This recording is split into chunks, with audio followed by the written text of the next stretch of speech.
अध्याय 41 दक्षिण भारत में शांतिपूर्ण सुखद समय। आप पहले पाश्चात्य हैं डिक, जिसने इस मंदिर में प्रवेश किया। कई अन्य लोगों ने व्यर्थ कोशिश की। मेरे इन शब्दों पर मिस्टर राइट चौंके, फिर प्रसन्न हो गए।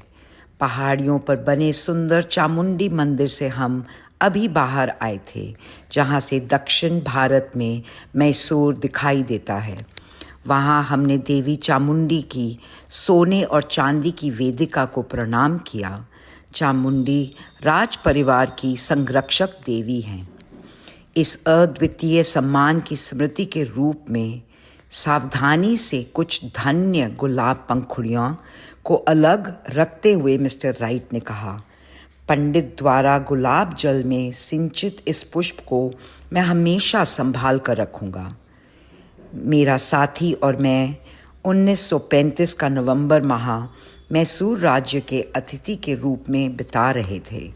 महाराजा महामहिम श्री कृष्णा राजा वाडियार चार अपनी प्रजा के प्रति ज्ञानपूर्ण भक्ति वाले राज्य के आदर्श उत्तराधिकारी हैं। एक पवित्र हिंदू महाराजा ने सुयोग्य मिर्ज़ा इस्माइल एक मुस्लिम को सशक्त कर अपना दीवान या प्रधानमंत्री बनाया।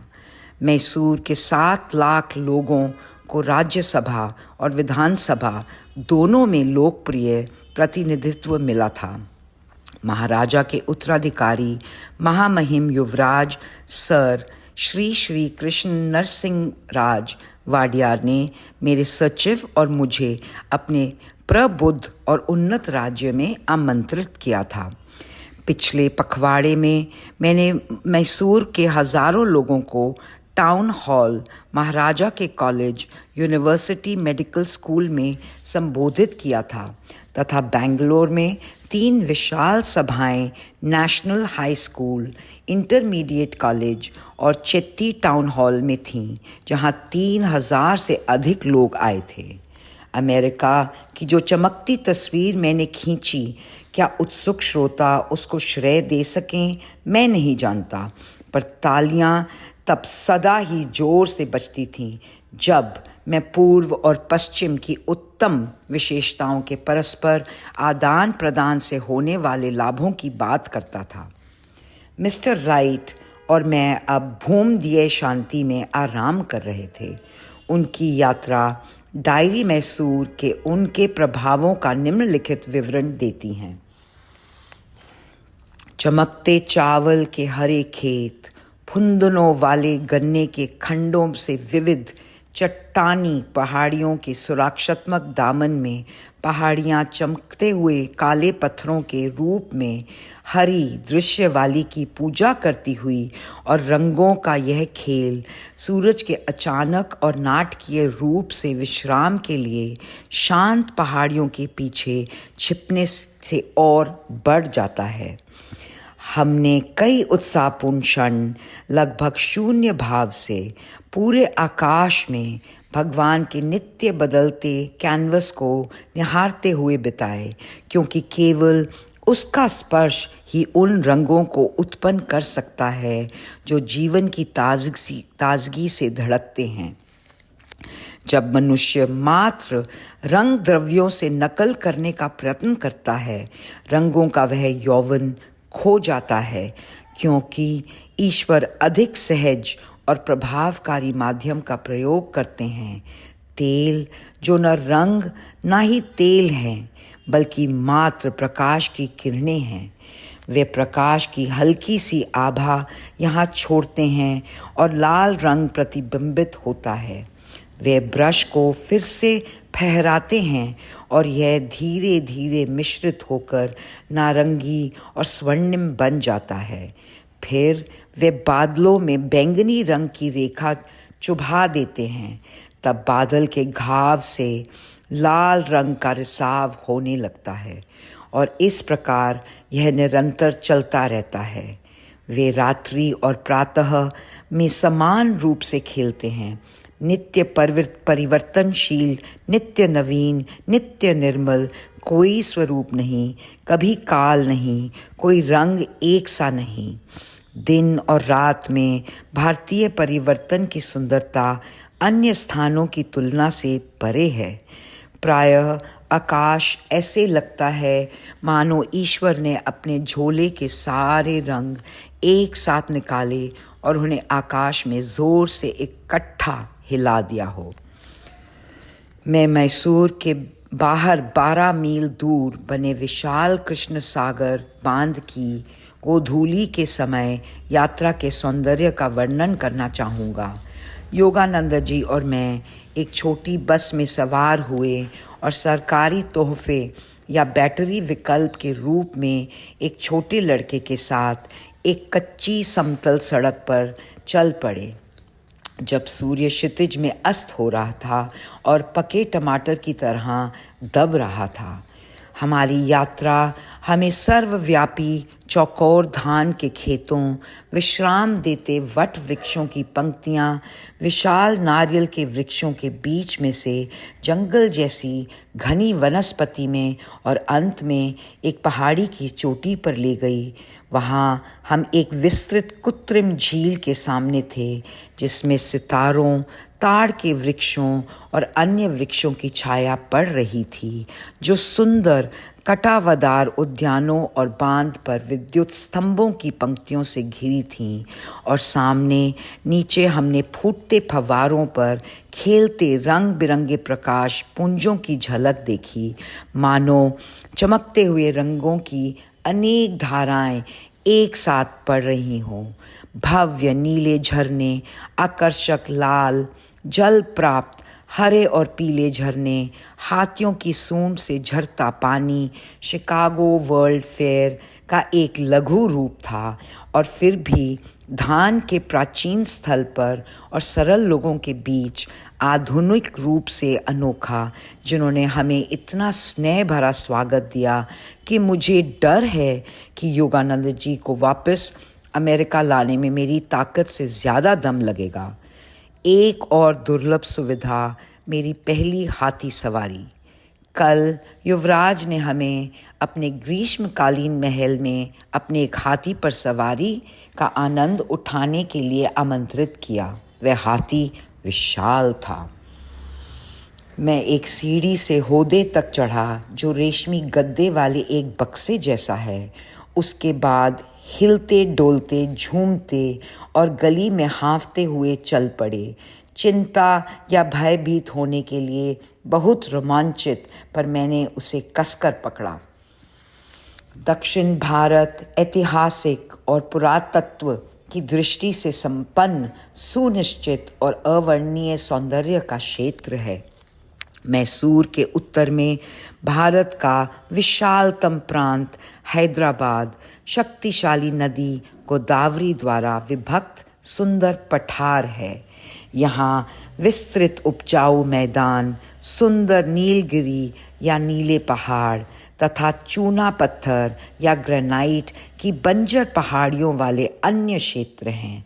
हैदराबाद का इतिहास दीर्घकालीन और बहुरंगी कहानी है, जो 3000 वर्षों पूर्व आंध्र राजाओं से शुरू हुई थी और हिंदू राजवंश में 1294 ईस्वी तक थी, जब यह मुगल शासकों के अधीन हो गया, जो आज तक इस पर राज्य कर रहे हैं।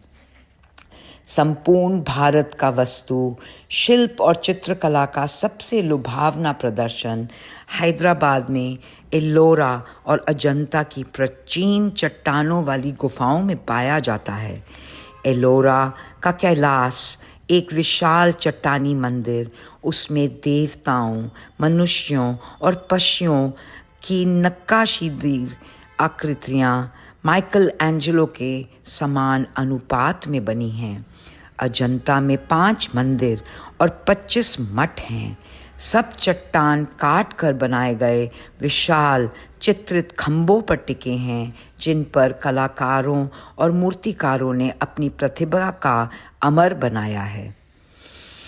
हैदराबाद नगर उस्मानिया यूनिवर्सिटी और विशाल मक्का मस्जिद से धन्य है, जहां 10,000 मुस्लिम एक साथ प्रार्थना करते हैं।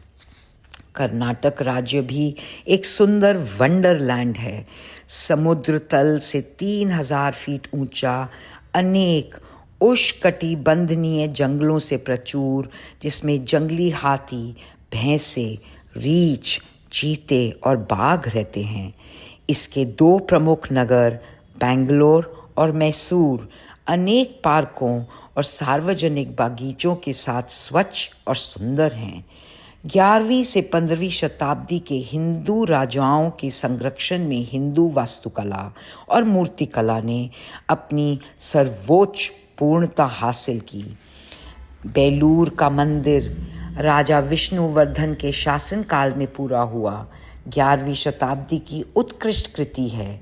यह अपने सूक्ष्म विवरण तथा विपुल कल्पना के लिए विश्व में बेजोड़ है। उत्तर मैसूर से प्राप्त स्तंभ ईसा पूर्व 3री शताब्दी के हैं, जो सम्राट अशोक की स्मृति पर प्रकाश डालते हैं। वे जब प्रचलित मौर्य राजवंश के सिंहासन के उत्तराधिकारी थे, उनके साम्राज्य में लगभग सारा आधुनिक भारत, अफगानिस्तान और बलूचिस्तान शामिल थे। ये महान सम्राट, जिन्हें पश्चिमी इतिहासकारों ने भी अतुल्य शासक माना है, ने शिला स्मारक पर यह ज्ञान लिखवाया। इस धार्मिक अभिलेख को इसीलिए उकेरा जा रहा है ताकि हमारे पुत्र और पौत्र यह न सोचें कि नवीन विजय आवश्यक है, ताकि वे ये न सोचें कि तलवार द्वारा प्राप्त विजय कहलाने योग्य है, ताकि वे इसमें विनाश और हिंसा के अलावा और कुछ नहीं देखें, ताकि धर्म की विजय के अतिरिक्त वे किसी भी विजय को सच्चा नहीं समझें। ऐसे विजयों का इस संसार में मूल्य है और परलोक में भी। अशोक दुर्जय चंद्रगुप्त मौर्य के पौत्र थे, जो अपनी युवावस्था में अलेक्जेंडर महान से मिले थे। बाद में चंद्रगुप्त ने भारत में छोड़ी मैकेडोनियन सेना को नष्ट किया था। पंजाब में सेल्यूकस की हमलावर ग्रीक सेना को हराया और अपने पटना के न्यायालय में यूनानी राजदूत मेगस्थनीज से भेंट की थी। भारत के अपने अभियान में अलेक्जेंडर के साथ या उसके बाद में आए ग्रीक इतिहासकारों और अन्य लोगों ने अत्यधिक रुचिकार कहानियों को बहुत बारीकी से लिखा है। प्राचीन भारत पर प्रकाश की किरण डालने के लिए एरियन, डायोडोरस, प्लूटार्क और भूगोलवेत्ता स्टेबो के वृत्तांतों का असफल हमले की सबसे सराहनीय विशेषता हिंदू दर्शन और योगी तथा संतों में दिखाने वाली गहरी रुचि थी, जिनसे वह समय समय पर मिलता था और उनसे सत्संग का बहुत इच्छुक था। उत्तर भारत में तक्षशिला पहुंचने के थोड़े समय बाद इस ग्रीक योद्धा ने एक दूत ओनिक्रीसिक्रोटस, यूनानी स्कूल के डायोजीनस शिष्य को भारत के गुरु तक्षशिला के महान सन्यासी डेंडामिस को लाने भेजा। हे ब्राह्मणों के गुरु, आपको प्रणाम। ओनिसिक्रिटोस ने डेंडामिस को उनके वन आश्रम में खोजने के बाद कहा, शक्तिशाली ईश्वर ज्यूस का पुत्र अलेक्जेंडर, जो समस्त लोगों का स्वामी है, वह आपको उसके पास आने के लिए कह रहा है, और यदि आप मानेंगे तो वह आपको महान उपकारों का इनाम देगा, पर यदि आप इनकार करेंगे वह आपका सिर काट देगा। योगी ने इस काफी अनिवार्य निमंत्रण को शांत भाव से सुना और पत्तों की अपनी शैया से अपना सिर तक भी नहीं उठाया। मैं भी ज्यूस का पुत्र हूँ, अगर अलेक्जेंडर वह है, उन्होंने कहा। मुझे कुछ नहीं चाहिए जो अलेक्जेंडर का है, क्योंकि मैं उससे संतुष्ट हूँ जो मेरे पास है, जबकि मैं देख रहा हूँ कि वह सागर और धरती पर अपने लोगों के साथ निरर्थक भटक रहा है और उसकी भटकन कभी समाप्त नहीं हो रही। जाओ और अलेक्जेंडर को कहो कि परम सम्राट ईश्वर कभी गलत का लेखक नहीं होता, बल्कि वह प्रकाश का, शांति का, जीवन का, जल का, मानव के शरीर का और आत्माओं का रचयिता है। जब मृत्यु उन्हें मुक्त करती है, वह सभी मनुष्यों को स्वीकार करता है, क्योंकि वह दुष्ट रोगों के वश में नहीं है। केवल वह ही मेरा श्रद्धा का ईश्वर है, जो हिंसा से घृणा करता है और युद्धों को नहीं उकसाता। अलेक्जेंडर ईश्वर नहीं है, क्योंकि वह मृत्यु को अवश्य प्राप्त होगा। संत ने शांतिपूर्वक उपहास करते हुए कहा, तब उस जैसा संसार का स्वामी कैसे हो सकता है, जब उसने स्वयं को आंतरिक साम्राज्य के सिंहासन पर अभी तक प्रतिष्ठित नहीं किया है? न तो उसने अभी तक जीते हुए स्वर्ग में प्रवेश किया है, और ना ही उसे पृथ्वी के मध्य क्षेत्रों से सूर्य का मार्ग ज्ञात है, जबकि अपनी सीमाओं पर राष्ट्रों ने उसका नाम तक नहीं सुना है। निस्संदेह संसार के स्वामी के कानों पर हमला करने वाली कभी भेजी गई सबसे तीखी इस फटकार के बाद संत ने व्यंग्यपूर्वक कहा, यदि अलेक्जेंडर का वर्तमान साम्राज्य उसकी इच्छाओं के लिए पर्याप्त नहीं है, तो वह गंगा नदी के पार जाए। वहाँ उसे वह प्रदेश मिलेगा जो उसके सारे लोगों को धारण कर लेगा, यदि इस ओर का प्रदेश उसके लिए संकीर्ण है। यद्यपि यह जान लो कि अलेक्जेंडर जो पेशकश कर रहा है और उपहारों का वादा कर रहा है, मेरे लिए बिल्कुल बेकार है। जिन चीज़ों को मैं मूल्यवान समझता हूँ और जिन्हें मैं लाभदायक और उपयोगी पाता हूँ, वो यह पत्तियाँ हैं जो मेरा घर हैं, ये खिले हुए पौधे जो मुझे प्रतिदिन भोजन देते हैं, और पानी जो मेरा पेय है, जबकि अन्य सभी चीज़ों जो चिंतित देखभाल के साथ एकत्र की जाती हैं, उनके लिए विनाशकारी साबित होती हैं, जो उन्हें इकट्ठा करते हैं और केवल दुख और वेदना का कारण हैं, जिससे हर नश्वर पूरी तरह भरा हुआ है। और मेरे लिए मैं जंगल के पत्तों पर सोता हूँ और मेरे पास रखवाली के लिए कुछ भी नहीं है। अपनी आँखें शांत निद्रा में बंद करता हूँ, जबकि अगर मेरे पास पहरा देने के लिए कुछ होता तो मेरी नींद गायब हो जाती। जैसे एक माँ बच्चे को दूध देती है, धरती मुझे सब कुछ देती है। मैं जहाँ भी चाहे जाता हूँ और मुझ पर कोई दायित्व नहीं है जिसके लिए मुझे स्वयं को मजबूर करना पड़े। अगर अलेक्जेंडर मेरा सिर भी काट देता है, वह मेरी आत्मा भी नष्ट नहीं कर सकता।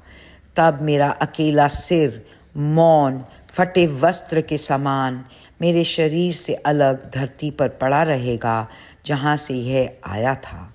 तब मैं आत्मा बन अपने ईश्वर के पास जाऊंगा, जिसने हम सबको शरीर में सीमित किया और हमें धरती पर यह सिद्ध करने के लिए रखा है कि क्या जब यहाँ नीचे हम उसके आदेशों का पालन करते हैं और जब हम उसकी उपस्थिति के लिए प्रस्थान करेंगे, हमारे जीवन का हिसाब मांगेगा, क्योंकि वह सब अहंकारी गलत कार्यों का न्याय करता है, क्योंकि उत्पीड़ितों की करहा उत्पीड़क का दंड बन जाती है। तब अलेक्जेंडर को अपनी धमकियों से उन्हें डराने दो, जो संपत्ति चाहते हैं और मृत्यु से डरते हैं, क्योंकि हमारे विरुद्ध ये शस्त्र समान रूप से शक्तिहीन हैं। ब्राह्मणों को ना स्वर्ण का मोह है और ना मृत्यु का भय। तो जाओ और अलेक्जेंडर को ये कह दो, डेंडामिस को उसकी ज़रूरत नहीं है जो तुम्हारा है, और इसलिए तुम्हारे पास नहीं आएगा। और अगर तुम डेंडामिस से कुछ चाहिए, तुम उसके पास जाओ। ओनीसिक्रिटोस ने द्वारा अलेक्जेंडर ने योगी के संदेश को ध्यान से सुना और उसे डेंडामेस को मिलने की पहले से कहीं अधिक प्रबल इच्छा हुई, जो हालांकि बूढ़ा और वस्त्रहीन था, पर केवल एक ही विरोधी था, जिसमें उसे अनेक देशों के विजेता को स्वयं से अधिक शक्तिशाली प्रतिद्वंदी मिला। अलेक्जेंडर ने अनेक ब्राह्मण तपस्वियों को तक्षशिला में आमंत्रित किया, जो अर्थपूर्ण ज्ञान द्वारा दार्शनिक प्रश्नों का उत्तर देने के अपने कौशल में विख्यात थे। मौखिक झड़प का विवरण प्लूटार्क द्वारा दिया गया है। अलेक्जेंडर ने खुद सभी प्रश्न बनाए। कौन संख्या में अधिक है, जीवित या मृत? जीवित, क्योंकि मृत नहीं है। अधिक पशु कहाँ पैदा होते हैं, सागर में या धरती पर? धरती पर, क्योंकि सागर धरती का ही भाग है। सबसे चालाक पशु कौन सा है? वह जिससे मनुष्य अभी तक परिचित नहीं हुआ। पहले किसका अस्तित्व था, दिन का या रात का? एक दिन से दिन पहले था। इस उत्तर पर अलेक्जेंडर ने आश्चर्य प्रकट किया। ब्राह्मण ने आगे कहा, असंभव प्रश्नों के असंभव उत्तर होते हैं। एक व्यक्ति स्वयं को प्रिय कैसे बना सकता है? व्यक्ति तब प्रिय होगा अगर अत्यधिक शक्ति से संपन्न होने पर वह फिर भी स्वयं को डराने वाला नहीं बनाता। मनुष्य देवता कैसे बन सकता है? वह करके जो मनुष्य के लिए करना असंभव है। क्या अधिक शक्तिशाली है जीवन या मृत्यु? जीवन, क्योंकि ये अनेक बुराइयों को सहन करता है। अलेक्जेंडर भारत से अपने गुरु के रूप में एक सच्चे योगी को ले जाने में सफल हुआ। यह व्यक्ति स्वामी स्फिंक्स थे, जिन्हें ग्रीक कलानोस बुलाते थे, क्योंकि संत काली के रूप में ईश्वर का भक्त उनके पवित्र नाम का उच्चारण कर सभी का अभिनंदन करते थे। कलानोस अलेक्जेंडर के साथ पर्शिया गए। पर्शिया सूसा में एक निर्धारित दिन पर कलानोस ने समस्त मैसिडोनियन सेना के सामने चिता की अग्नि में प्रवेश करा अपना वृद्ध शरीर त्यागा। इतिहासकारों ने उन सैनिकों के विस्मय का उल्लेख किया जिन्होंने देखा कि योगी को पीड़ा या मृत्यु का कोई भय नहीं था और अग्नि में जलते हुए वे अपने स्थान से एक बार भी नहीं हिले थे। अपनी चिता में प्रवेश से पहले कलानोस ने अपने घनिष्ठ साथियों का आलिंगन किया, पर अलेक्जेंडर से विदा नहीं ली, जिसको हिंदू संत ने केवल यह कहा था, मैं तुम्हें जल्द ही बेबीलोन में मिलूंगा। अलेक्जेंडर ने पर्शिया छोड़ दिया और 1 वर्ष बाद बेबीलोन में मृत्यु को प्राप्त हुआ। उसके भारतीय गुरु के शब्द उनका यह कहने का एक तरीका था कि वह अलेक्जेंडर के साथ जीवन और मृत्यु दोनों में उपस्थित रहेंगे। ग्रीक इतिहासकारों ने हमें भारतीय समाज की अनेक उज्जवल और प्रेरणापद छापें छोड़ी हैं। भारतीय कानून एरियन हमें बताते हैं, लोगों की रक्षा करता है और यह आदेश देता है कि उनमें से कोई भी किसी भी परिस्थिति में गुलाम नहीं होगा, पर वह स्वतंत्रता का आनंद लेते हुए उसके समान अधिकार का सम्मान करेगा जो सभी को प्राप्त है। उन लोगों के लिए उन्होंने सोचा जिन्होंने दूसरों पर ना जो हावी होना सीखा और ना ही चापलूसी करना, वे ऐसे जीवन को प्राप्त करेंगे जो सभी उतार चढ़ावों के साथ सबसे अच्छा अनुकूलित होगा। भारतीय एक अन्य पुस्तक में लिखा है, ना जो ब्याज पर धन देते हैं, ना ही कर्ज लेना जानते हैं। एक भारतीय के लिए गलत कार्य करना या सहना स्थापित प्रथा के विपरीत है और इसीलिए वे न अनुबंध बनाते हैं और ना ही धरोहर मांगते हैं।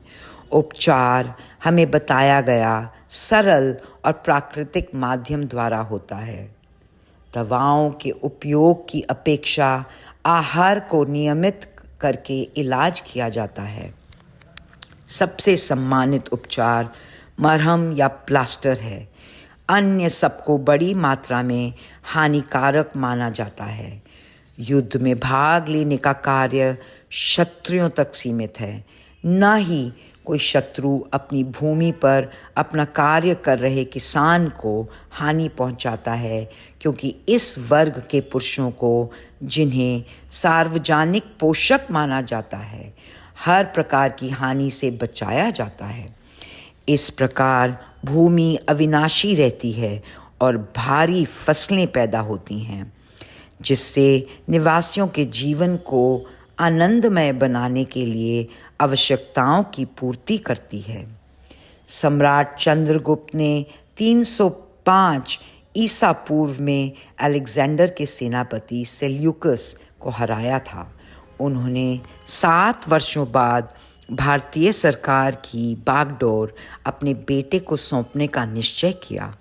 दक्षिण भारत की यात्रा करते चंद्रगुप्त ने अपने जीवन के अंतिम 12 वर्ष निर्धन तपस्वी की तरह आत्मबोध की खोज में श्रवणाबेलागोला की चट्टानी गुफा में बिताए, जिसे अब मैसूर तीर्थ के रूप में सम्मानित किया जाता है।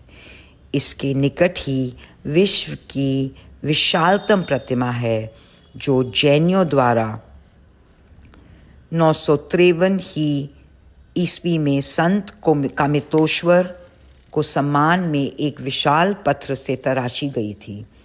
मैसूर में सर्वव्यापी धार्मिक तीर्थ स्थल दक्षिण भारत के अनेक महान संतों का निरंतर याद दिलाते हैं।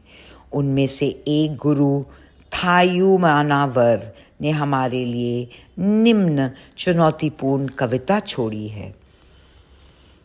एक पागल हाथी को वश में कर सकते हो, तुम रीछ का और चीते का मुंह बंद कर सकते हो, तुम शेर की सवारी कर सकते हो, तुम विषैले नाग से खेल सकते हो, जादू से हम अपनी आजीविका कमा सकते हो, तुम ब्रह्मांड में गुप्त रूप से घूम सकते हो, तुम देवताओं को दास बना सकते हो, तुम सदा युवा रह सकते हो, तुम पानी पर चल सकते हो और अग्नि में रह सकते हो, लेकिन मन का नियंत्रण बेहतर और अधिक कठिन है। भारत के चरम दक्षिण में ट्रेवनकोर के सुंदर और उपजाऊ राज्य में, जहां नदियां और नहरें द्वारा यातायात होता है, महाराजा हर वर्ष युद्ध में किए गए पापों का और सुदूर अतीत में कई छोटे राज्यों को ट्रेवनकोर में मिलाने के प्रायश्चित का वंशानुगत दायित्व निभाते हैं। प्रति वर्ष 56 दिनों के लिए महाराजा प्रतिदिन 3 बार मंदिर वैदिक स्रोतों और मंत्र जापों को सुनने जाते हैं। इस प्रायश्चित धर्म क्रिया और समापन लक्ष्य दीपम या मंदिर में 1 लाख दीपकों के जलाने से होता है। महान हिंदू कानून प्रबंधक मनु ने एक राजा के कर्तव्यों को रेखांकित किया है।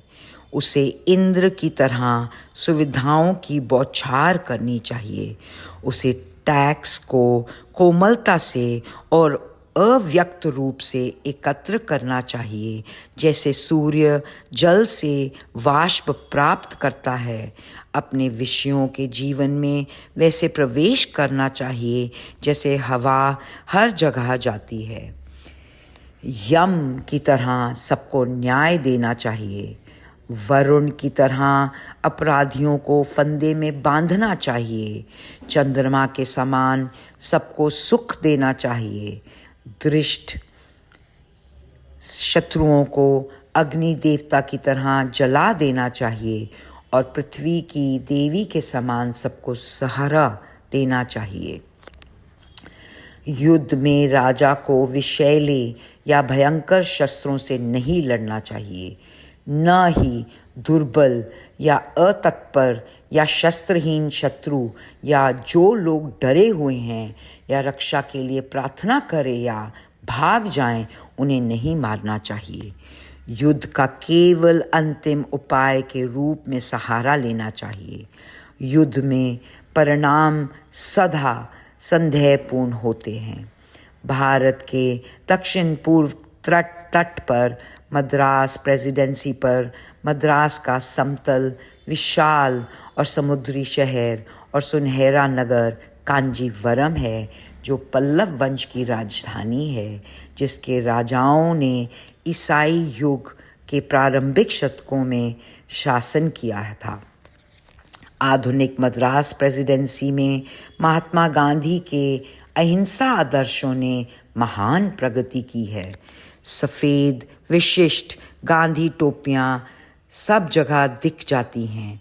दक्षिण में आम तौर पर महात्मा ने अछूतों के लिए अनेक मंदिर सुधारों के साथ साथ जाति व्यवस्था सुधारों को भी प्रभावित किया है। महान विधायक मनु द्वारा सूत्रबद्ध जाति व्यवस्था की उत्पत्ति प्रशंसनीय थी। उन्होंने स्पष्ट रूप से देखा कि पुरुष प्राकृतिक विकास द्वारा 4 महान वर्गों में विभक्त हैं। शूद्र, वे जो अपने शारीरिक श्रम द्वारा समाज की सेवा करने में सक्षम हैं। वैश्य, वे जो मानसिक रूप से कौशल, खेती, व्यापार, वाणिज्य, सामान्य रूप से व्यावसायिक जीवन द्वारा सेवा में समर्थ हैं। क्षत्रिय, जिनका प्रतिभा प्रशासनिक, कार्यकारी और सुरक्षात्मक है। योद्धा और शासक। ब्राह्मण, जो चिंतनशील प्रकृति के आध्यात्मिक रूप से प्रेरित और प्रेरक हैं।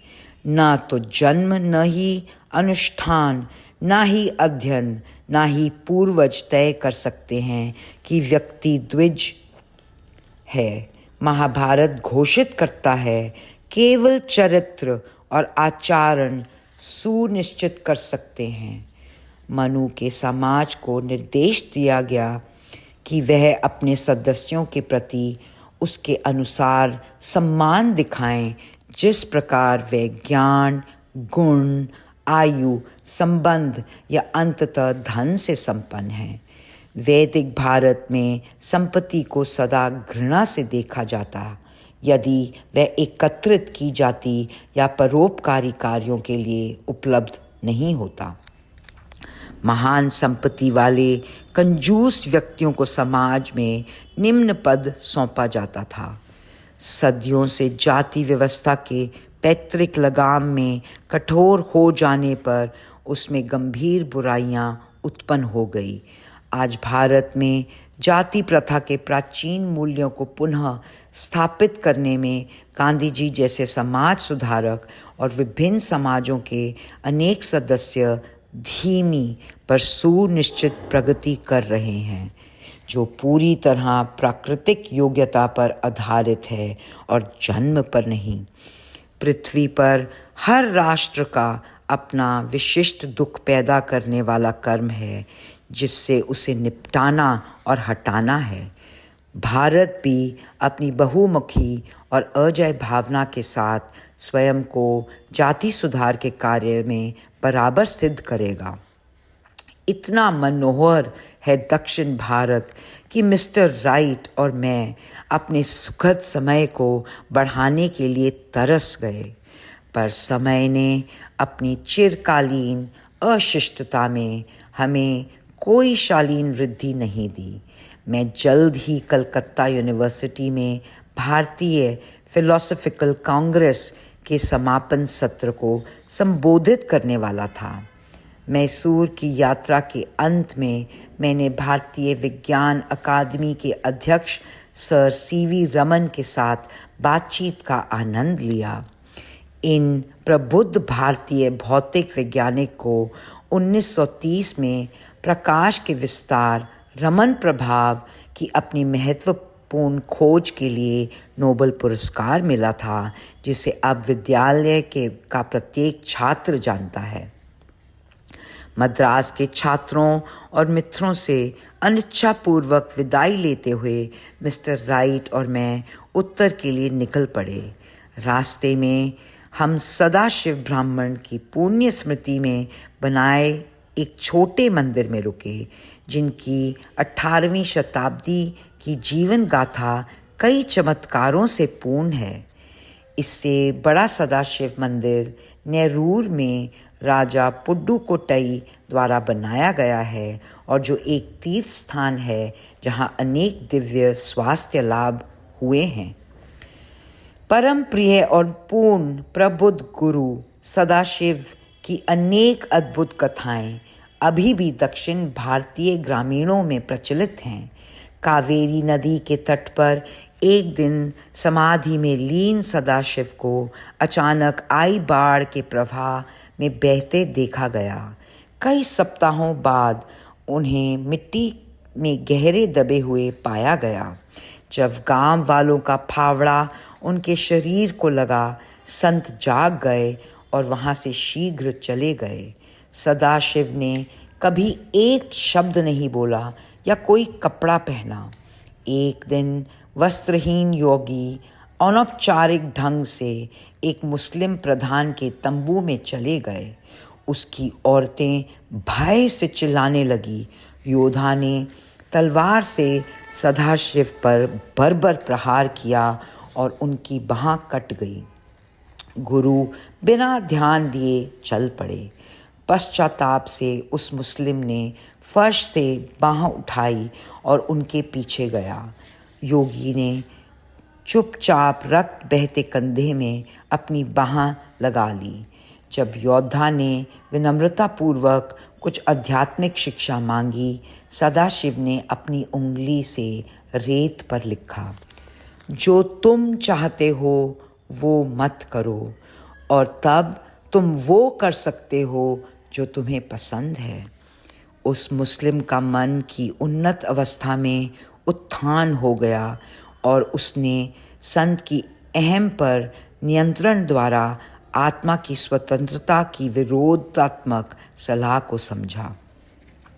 गांव के बच्चे एक बार सदाशिव के सम्मुख 150 मील दूर मदुरा धार्मिक उत्सव को देखने की इच्छा प्रकट की।